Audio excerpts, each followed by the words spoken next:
Okay, welcome to this short video about the particular offence, a common road traffic offence, and it's a serious offence. Section 50 of the Road Traffic Act 1961, commonly known as the drunk in charge offence. My name is Terry Gorry. I'm a solicitor, and I'll just made this short video because I know a lot of people do face this charge from time to time. The proofs required for conviction of being drunk in charge are as follows. Firstly, that the driver was unfit to drive, in other words, incapable of having proper control due to the consumption of a drink or a drug. Secondly, it needs to be proven that you were in charge of the vehicle. Now, sometimes it will occur that a driver, knowing he's under the weather or perhaps fearing the worst, may pull into the side of the road and fall asleep or pretend to fall asleep, or take the keys out of the ignition, or leave the keys in the ignition, or throw them on the passenger seat beside them. The state, the prosecution, have to prove that you're in charge of the vehicle, okay, and that will be determined on the particular facts of the case, of your case. The alleged offence then must also have occurred in a public place, not in a private driveway or in a laneway up to your house or whatever, if you own the property.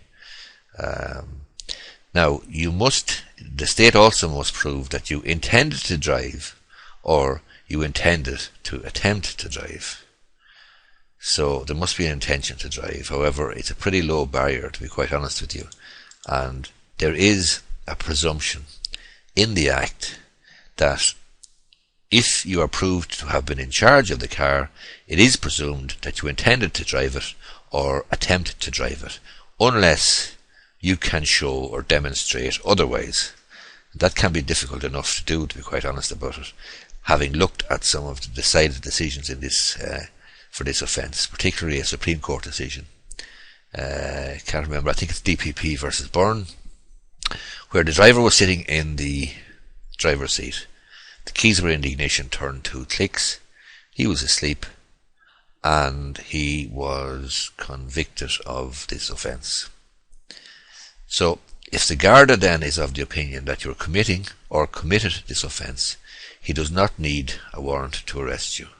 Normally, the Gardaí will need a warrant to arrest you unless there's a specific statutory power in the legislation for the particular offence that he's going to arrest you for. In this particular one, the Section 50, if he's of the opinion that you committed or are committing an offence, he can arrest you without a warrant. The question of legal aid then crops up very, very often from time to time in the district court. Generally, for road traffic offences, it can be difficult to get legal aid because many judges will take the view that if you can afford a car, you can afford legal representation, in other words, a solicitor also. So that can be problematic. However, it'll depend on the case. It'll depend on whether there are other alleged offences along with it, perhaps resisting arrest or maybe insulting the guard or whatever. So that's, it depends on the particular circumstances. Some judges will grant a legal aid cert. It'll also depend on previous convictions and so on, and whether you're at risk of going to jail, and obviously whether you're working or not working.